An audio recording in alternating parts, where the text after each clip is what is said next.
வணக்கம் நண்பர்களே, welcome to movie critic channel. இன்னைக்கு நாம பார்க்க போற திரைப்படம் ஆக்ஷன் சினிமா ரசிகர்களையே உலக அளவுல மிரள வச்சிருக்கிற ஒரு ஹாங்காய் படம். அந்த படம் தான் த ஃபியூரியஸ்.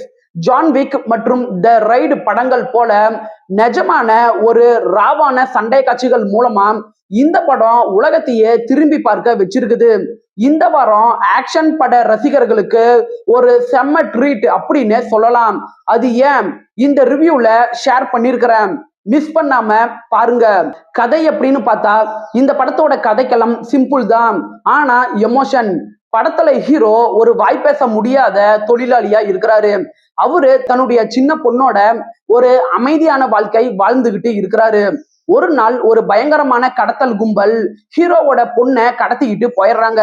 தன்னுடைய பொண்ணை காப்பாத்தணும் அப்படிங்கிறதுக்காக ஹீரோ களத்துல இறங்குறாரு.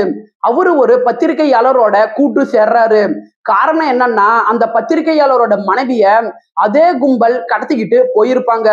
இதுக்கப்புறம் ஒரு சாதாரண அப்பா ஊரே பயப்படுற ஒரு மாஃபியா கும்பலை எதிர்த்து ஒத்த ஆளா நின்னு எப்படி அவங்கள துவம்சம் செய்யறாரு அப்படிங்கிறதையும் தன்னுடைய பொண்ணை எப்படி காப்பாத்தினாரு அப்படின்னு சொல்றதுதான் படத்தோட மீதி கதையே. பாசிட்டிவ் அப்படின்னு பார்த்தா படத்தோட பெரிய பலம் நம்மளோட நெஞ்சையே பதற வைக்கிற அந்த ஆக்ஷன் சண்டை காட்சிகள் தான். படத்துல சிஜிஐ அப்படின்ட்டுன்னு பெருசா எதையுமே பயன்படுத்தாம நிஜமான ஸ்டண்டுகளை இந்த படத்துல உபயோகப்படுத்திருக்கிறாங்க. படத்துல அடி விழுவுற காட்சிகளை பார்க்கும்போது நமக்கே வலிக்கிற ஒரு உணர்வு ஏற்படதான் செய்து. படத்துல வாய் பேச முடியாத அப்பா கதாபாத்திரத்துல ஷி மியாங் தான் நடிச்சிருக்கிறாரு. அவரு ஒரு உணர்ச்சி பூர்வமான அப்பாவாகவும் ஆக்ஷன் காட்சிகள்ல மிரட்டியும் எடுத்திருக்கிறாரு. இந்த படம் 2 மணி நேரத்துக்குள்ளதான் இருக்கு.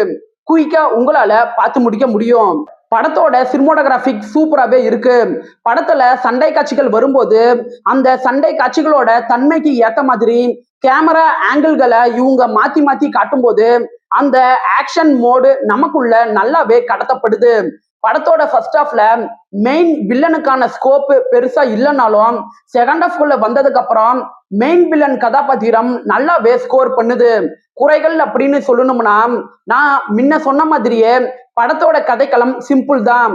பொண்ணு கடத்தப்படுறாங்க, அப்பா காப்பாத்துறாரு அப்படின்ட்டுன்னு டெக்கன் மாதிரியான பல படங்கள்ல நாம பார்த்து பழக்கப்பட்ட ஒரு ரொட்டீனான கதைக்களம் தான் இந்த படத்தோட கதைக்களம்.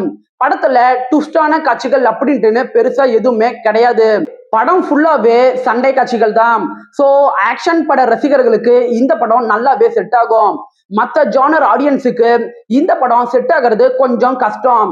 படத்துல எக்ஸ்ட்ரீம் வைலன்ஸ் காட்சிகள் இருக்கு. ஸோ இதயம் பலவீனமானவர்களுக்கு இந்த படம் செட் ஆகிறது கஷ்டம். ஓவராலா இந்த படம் உங்க டைமுக்கு ஒர்த்தான ஒரு சூப்பரான படம் தான் இந்த படம். 10க்கு 6.9 ரேட்டிங் கொடுக்கலாம். இந்த படம் இப்ப தியேட்டர்ல இங்கிலீஷ்ல ரன் ஆகிக்கிட்டு இருக்குது. விருப்பப்படுறவங்க பாருங்க.